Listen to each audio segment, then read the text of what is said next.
Take Paws has been made possible by support from the following Community Foundation of Broward funds.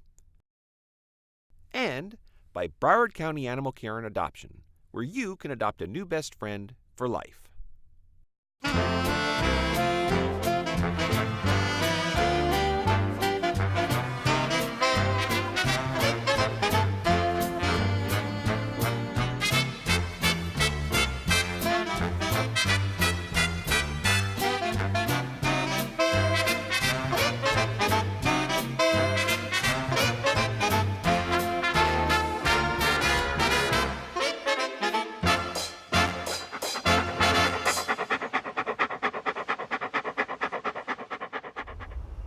If you've ever had a bad day at work, not that any of us ever have, or if you're tense from sitting in traffic or just dealing with life in general, a wag or a purr from a pet who's always glad to see you can melt all that stress away.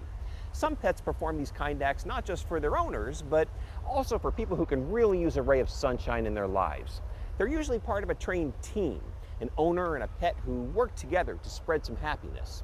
But these teams don't just show up. It takes commitment and a fair amount of training before an animal therapy team is ready to start. So where does this training happen? Let's find out.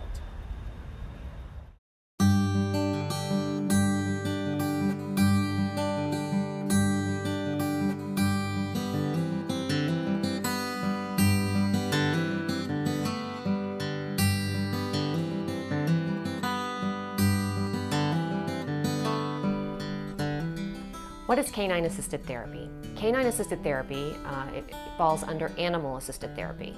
And what that consists of is taking full advantage of the human-animal bond. And the human-animal bond is the relationship that people have with animals that's very beneficial for not only the human, but for the animal as well. And here at Canine-Assisted Therapy, we recruit volunteers with their dogs that want to work in that capacity, that want to share the love and benefits that their animals can provide to those that are in need. Pet therapy can be a benefit to everyone, young and old. For example, we work with children in our pack reader program that are having trouble reading. We work with children in the autism spectrum because they connect with the animals in a way that we can't.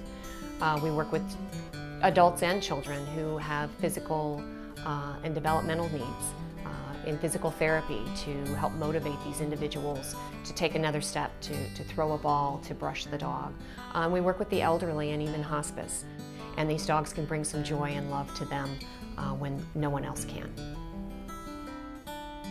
In order for a handler and their dog to become a therapy team, there's a whole process that they have to go through. And the first step of that process is a new volunteer orientation. And that orientation takes them through the background and the history of animal-assisted therapy because it's not something that's new. It's been around for hundreds of years.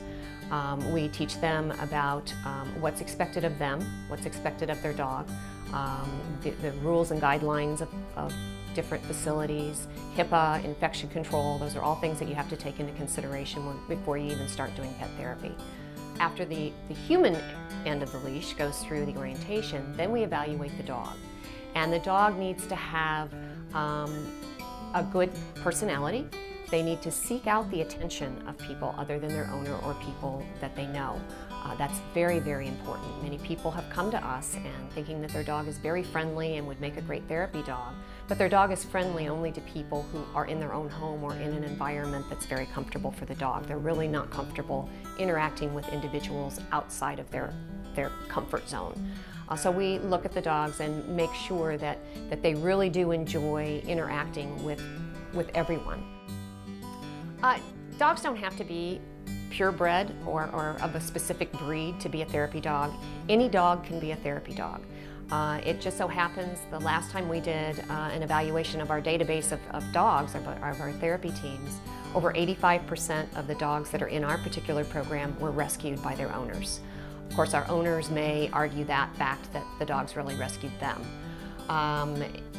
Any dog has the potential to become a therapy dog, but we do firmly believe that therapy dogs are born, they're not made.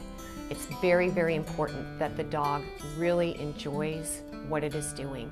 And many of these animals, with the right love and the right care and the right training, they can go on to be therapy dogs as well. We've partnered with the Girl Scouts, and the Girl Scouts come into our facility, and they're going to be working with dogs who have already been working in a nursing home or a hospital. And so we've deemed these dogs as therapy material. We're not just taking a dog off the street and putting them with children. The Girl Scouts are encouraged to interact with these dogs, and the dogs are encouraged to interact with the Girl Scouts. We actually videotape those interactions so that we can show the handlers how their dogs are approaching the children. Are they really comfortable approaching the children? Are they comfortable with these interactions? At the same time, we're teaching the Girl Scouts how to approach dogs, what behavior is expected around dogs, how to show dogs affection, responsibility, and kindness. So it's a mutually beneficial relationship that we have with the Girl Scouts. We're learning from them, they're helping us to evaluate our dogs, and they're learning from us how to take care of dogs and hopefully have a love for animals that they may not have had prior to. For anyone who's interested and thinks their dog might make a good therapy dog, I really encourage them to go out and seek out professional help with that. Whether it be canine assisted therapy or another pet therapy organization, go in, get your dog evaluated, make sure that you understand what you're getting yourself into, what you're getting your dog into. Make sure that you understand what benefits you're going to be providing for the people that you're giving the service to.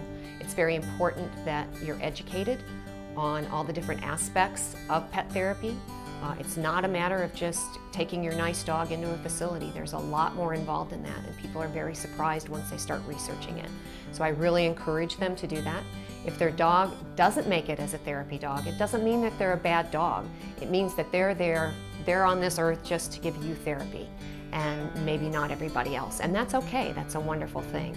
If you are interested in possibly rescuing a dog with the intent or the hope of doing pet therapy, get a hold of a trainer, get a hold of your local shelter, get a hold of private rescue groups, and take a look at the dogs in the shelters first. Many of them are already trained, they are already housebroken, and they're just waiting for someone to come and take them in and to love them, and they'll give back to the community if that's what they're meant to do.